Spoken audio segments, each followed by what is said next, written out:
Okay, buddy, this next one is the Lotus Eaters from the story of Odysseus. Go back to sleep. Sleep a little longer. Courage, he said, and pointed towards the land. This mounting wave will roll us shoreward soon. In the afternoon they came unto a land in which it seemed always afternoon. All round the coast the languid air did swoon, breathing like one that hath a weary dream. Full faced above the valley stood the moon, and like a downward smoke the slender stream along the cliff to fall and pause did seem. A land of streams, some like a downward smoke, slow dripping veils of thinnest lawn did go, and some through wavering lights and shadows broke, rolling a slumbrous sheet of foam below. They saw the gleaming river seaward flow. From the inner land far off 3 mountain tops, 3 silent pinnacles of aged snow, stood sunset flushed and dewed with showery drops. Up clomb the shadowy pine above the woven copse. The charmed sunset lingered low adown in the west. Through mountain clefts the dale was seen far inland, and the yellow down, bordered with palm and many a winding vale and meadow set with slender galingale.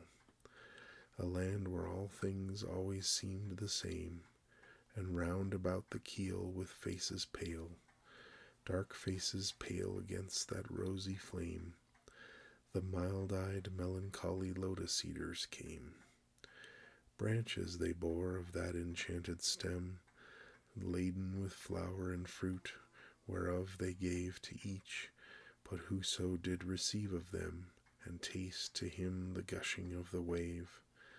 Far, far away did seem to mourn and rave of alien shores, and if his fellow spake, his voice was thin as voices from the grave, and deep sleep he seemed, yet all awake, and music in his ears his beating heart did make.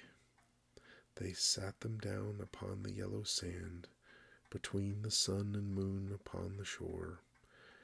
How and sweet it was to dream of fatherland, of child and wife and slave, but evermore most weary seemed the sea, weary the oar, weary the wandering fields of barren foam. Then someone said, we will return no more, and all at once they sang, our island home is far beyond the wave, we will no longer roam. Alfred Tennyson.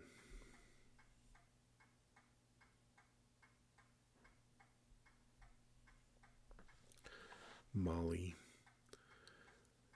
Traveller, pluck a stem of Molly, if thou touch at Circe's isle, Hermes' Molly, growing solely to undo enchanter's wile. While she proffers thee her chalice, wine and spices mixed with malice, when she smites thee with her staff, to transform thee, do thou laugh? Safe thou art if thou but bear the least leaf of Molly rare. Close it grows beside her portal, springing from a stock immortal. Yes, and often has the witch sought to tear it from its niche, but to thwart her cruel will, the wise God renews it still. Though it grows in soil perverse, heaven hath been its jealous nurse, and a flower of snowy mark springs from root and sheathing dark. Kingly safeguard, only herb that can brutish passion curb. Some do think its name should be Shieldheart, white integrity. Traveller, pluck a stem of Molly, if thou touch at Circe's isle, Hermes' Molly, growing slowly to undo an enchanter's wile. Edith Thomas.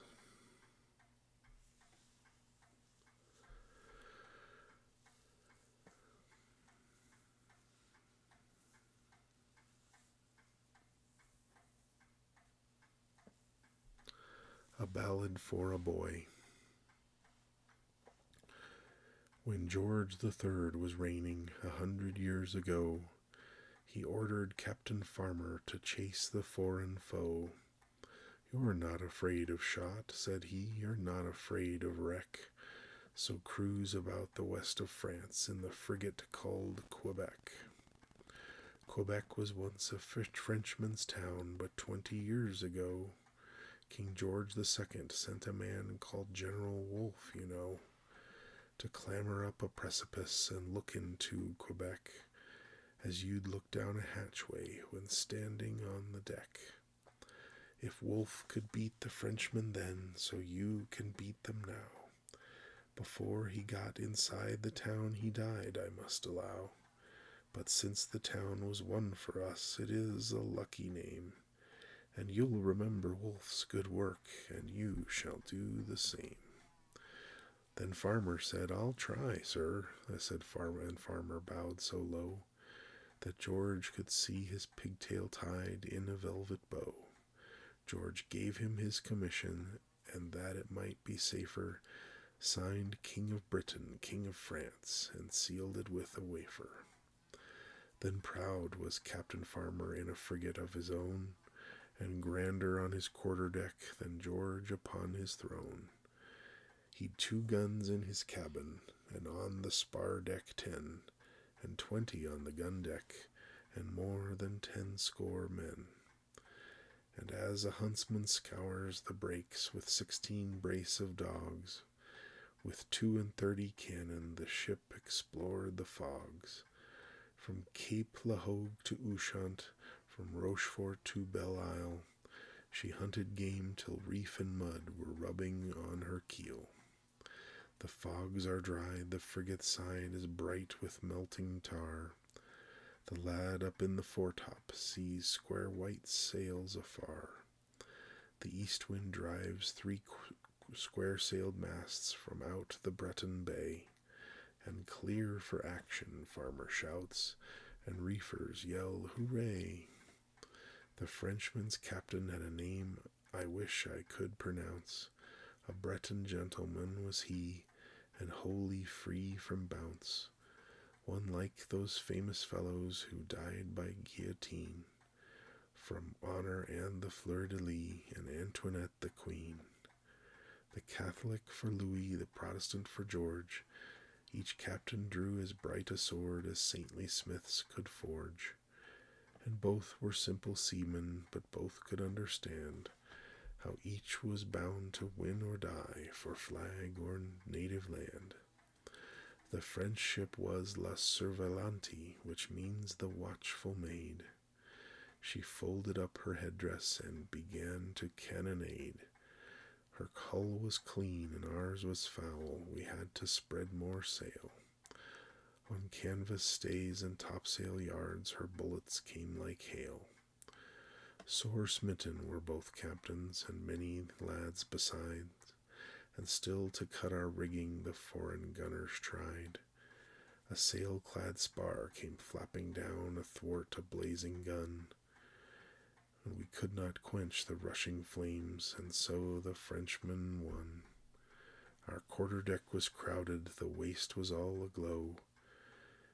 Men hung upon the taffrail, half-scorched, but loath to go.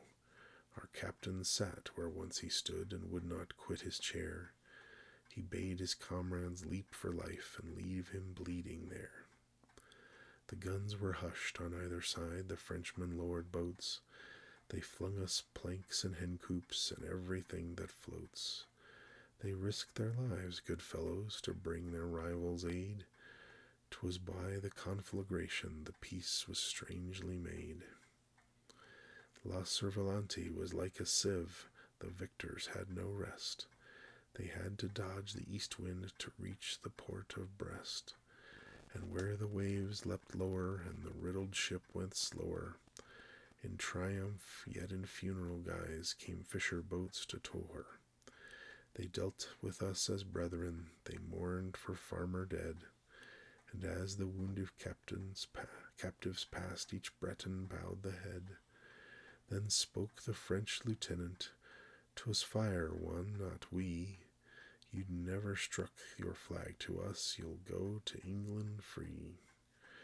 'Twas the 6th day of October, 1779, a year when nations ventured against us to combine. Quebec was burned and farmers slain, but by us remembered not. But thanks to the French book, wherein they're not forgot. Now you, if you've to fight the French, my youngster, bear in mind those seamen of King Louis, so chivalrous and kind. Think of the Breton gentlemen who took our lads to Brest, and treat some rescued Breton as a comrade and a guest.